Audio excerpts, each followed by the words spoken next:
ఓం శ్రీ సాయిరామ్. 1970 సంవత్సరం జనవరి సనాతన సారథిలో doctor VK Gokak గారి వ్యాసము అవతారం గురించినటువంటి విషయం తెలుసుకుందాం. సాయిరామ్. దేవుడు మానవాకృతిలో అవతరించును అని నమ్ముట విద్యావంతులకు కష్టము. అవతారమునకు నిర్వచనం ఏమిటో బాబావారి స్వయముగా తెలియజేయవలెనని ఆశించినాను. ప్రశ్నకు వేడుక ఆధారము కాదనియు ప్రశ్న వేయువానికి హృదయపూర్వకముగా విషయమును అవగాహన చేసుకునవలనేటువంటి కుతూహలం కలదనియు బాబా వారు తెలుసుకున్నప్పుడు పూర్తిగా అనుగ్రహించెదరు. పంచేంద్రియములు కలిగి ఉండటంలో మానవుడు అన్ని జంతువులతో సమానమే. కానీ మానవునకు మనస్సు, బుద్ధి, చిత్తము, అంతఃకరణము అధికముగా గలవు. వివేకము కొందరిలో చురుకుగా ఉండును, కొందరిలో మరుగున పడి ఉండును. అయినప్పటికీ వివేకమును కలిగి ఉండట మానవుని ప్రత్యేకత. మానవుని కన్నా పై స్థాయిలో ఉన్నవారు అనుగ్రహం అందించగల 10వ లక్ష్యమును కలిగి ఉండును. ప్రపంచంలోని పరిస్థితులు న్యాయము లేక ధర్మము మీద ఆధారపడి ఉండవు కనుక కొందరు జీవితంలో వారి శక్తి సామర్థ్యములు తగినటువంటి స్థాయిని అందుకోవటం లేదు. అనుగ్రహ వృష్టి కురిపించి సర్వేశ్వరుడు వారికి తగిన స్థాయిని అందించగలరు. ఇంతే కాకుండా అవతారమునకు ఇంకొక విశిష్ట లక్షణము గలదు. అదే అసామాన్య అనుగ్రహము. దానిని అనుగ్రహించుటకు అవతార పురుషుడే సర్వసమర్థుడు, సర్వాధికారి అయినందువలన వారే అనుగ్రహించుటకు సంకల్పించిన అందుకుని వాని అర్హతలతో ధర్మాధర్మంతో పనే లేదు.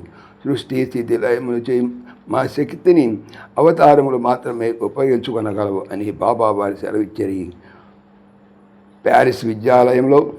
ప్యారిస్ విశ్వవిద్యాలయంలో పనిచేయుచున్న 2 అధ్యాపకులు నేను బాబావారి వద్ద ఉన్నప్పుడు బాబావారు ఈ అవతారములో చేయవలసిందంతా చేసినారా, ఇంకేమైనా చేయవలైనా అని బాబావారిని ప్రశ్నించమని వాళ్ళిద్దరూ నాతో చెప్పినారు.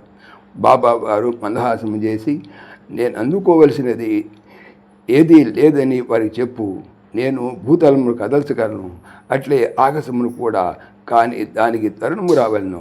ఒకనికి ఏదైనా చేయవలసి వచ్చినా వాడు అనుగ్రహపాత్రుడైనా తరుణము వచ్చిన భూమిని స్వర్గముగా తారుమారు చేసి అయినా సరే వాని కోసము ఏదైనా చేస్తాను అని చెప్పినారు. షోడశోపకళలోనూ 2 మిగిలిపోయినవి. అవే రూపనామములు.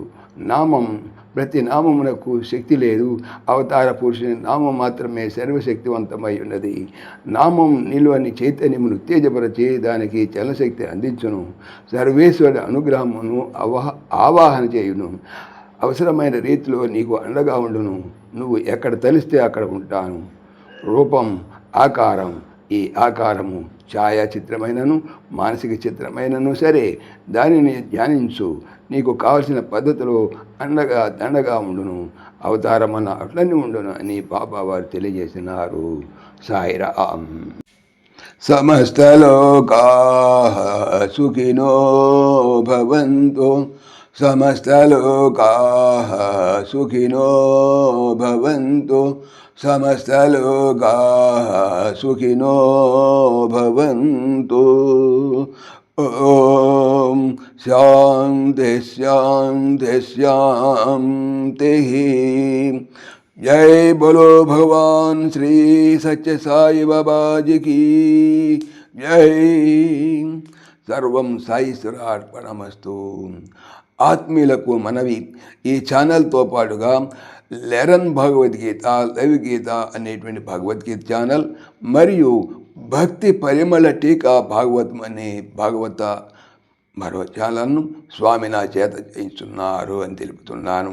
వీటికి సంబంధించిన లింక్స్ డిస్క్రిప్షన్లో చూడవచ్చు. సాయిరామ్. పవిత్రమైనటువంటి భాగవతం. భాగవతం స్టాండ్స్ భాగవతం చెప్పేది ఏమిటి? బాగా అవుతాము అని